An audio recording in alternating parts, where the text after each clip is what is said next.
용용이의 경제학 교실. 안녕하세요. 용용입니다. 오늘은 화폐 방정식에 대해서 알아볼 계획입니다. 화폐 방정식이라 함은 이제 주로 우리가 피셔의 화폐 교환 방정식에 대해서 이야기를 하기도 하는데요. 그 화폐 교환 방정식을 통해서 또 알프레드 마샬의 현금 잔고 방정식도 나오게 되거든요. 그래서 화폐 방정식이라고 이야기를 했고요. 이제 화폐 방정식을 하면 왜 경제를 다루는데 방정식이 나오느냐 하는 조금 의아함은 있을 수도 있다고 생각을 합니다. 그런데 우리가 이 방정식을 알아보려는 이유는 바로 금리와 인플레이션 간의 관계에 대해서 조금 더 명확하게 알아보기 위함이고요. 우리가 금리가 올랐을 때 이제 어떻게 될 것이다 라는 이야기는 많이 했었던 것 같아요.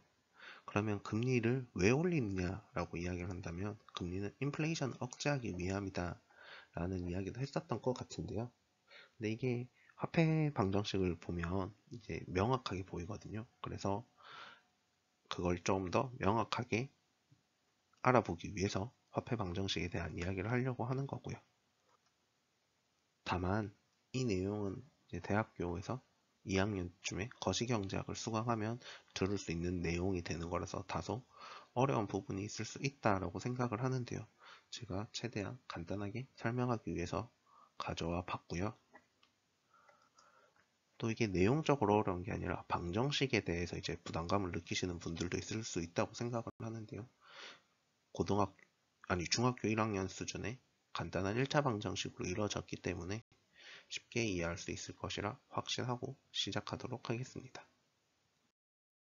우선은 피셔의 교환 방정식입니다. 피셔의 교환 방정식은 MV는 PT로 구성되어 있습니다. 여기서 M이라 하는 것은 통화량을 의미하는 거고요. V는 통화 유통 속도를 의미하는 거고요.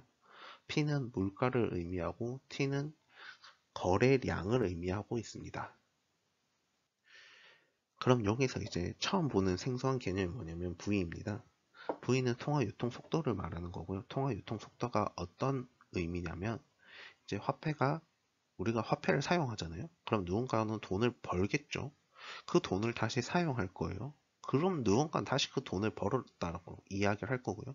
그 돈을 다시 소비하겠죠. 그래서 화폐가 얼마나 빠르게 유통이 되느냐 하는 것을 알아보는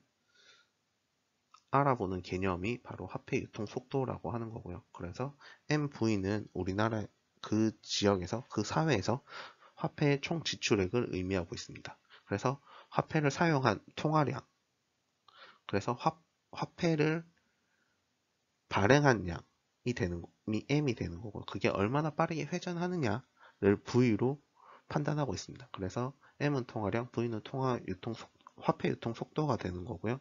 그래서 MV는 우리가 화폐의 총 지출액이라고 이야기를 하고 있습니다. P는 물가이고요. T는 거래량이 됩니다. 그래서 P와 T의 곱은 우리는 총 거래액이라고 이야기를 하고 있습니다.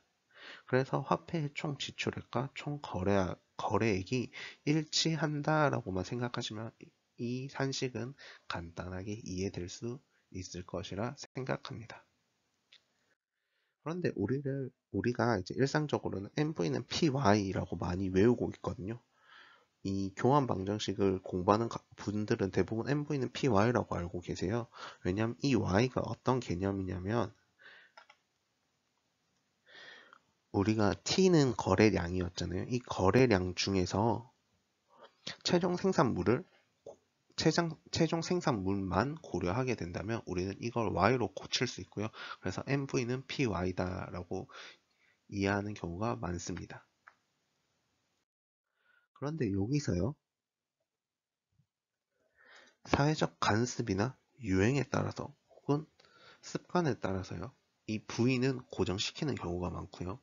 T도 고정하는 경우가 많습니다. 그렇게 되면 우리가 명확하게 보이죠. 이제 T가 고정됐고 V가 고정되면 통화량이 증가하면 물가가 증가하겠구나 라는 것이 명확하게 보이고요. 그러면 우리가 통화량의 증가는 물가 상승과 정비례한다라고 이야기를 할 수도 있을 것입니다. 그럼 이 통화량은 어떻게 결정되냐면 이자에 의해서 결정되거든요. 그래서 이 금리가 상승하게 되면 통화량은 감소하게 되고 P, 물가가 감소하게 될 것이다 라고 이야기를 할 수도 있고요. 금리가 하락하게 되면 통화량이 증가하게 될 것이고 통화량이 증가하니까 P, 물가가 상승하게 될 것이다 라고 이야기를 하고 있습니다. 조금 더 알아보면요. 이 Y라는 것 자체는 물가나 거래량에 의해서 결정된다기보다는 우리나라 내에서 최종 생산물이 되는 거잖아요. 최종 생산물이라 하는 것은 우리가 곧 GDP라고 이야기를 할 수도 있어요. 그래서 우리가 PY라고 하는 것은 명목 GDP라고 이야기를 하고 있고요. Y는 실질 GDP라고도 이야기를 할 수 있는데요. 이 Y는 생산량이 되는 거고요. 우리가 GDP라고 하는 것은 국내 총 생산이 되잖아요. 그래서 이 Y가 실질 GDP가 되는 건데 그 GDP라는 것이 결정되는 과정에서는 사실은 뭐 통화량이나 물가의 요소보다는 다른 요소가 필요하거든요. 바로 그게 노동이 됩니다. 그래서 노동을 얼마나 많이 해서 사람들이 얼마나 많이 생산하느냐의 문제가 있기 때문에 Y도 주로 이제 외부에 의해서 결정되었다라고 정해져 있다라고 보는 경향이 많습니다.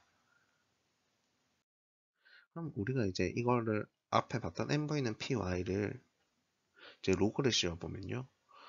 통화량의 변화는 그 통화 유통 속도는 고정이 되었기 때문에 0이 되는 거고요.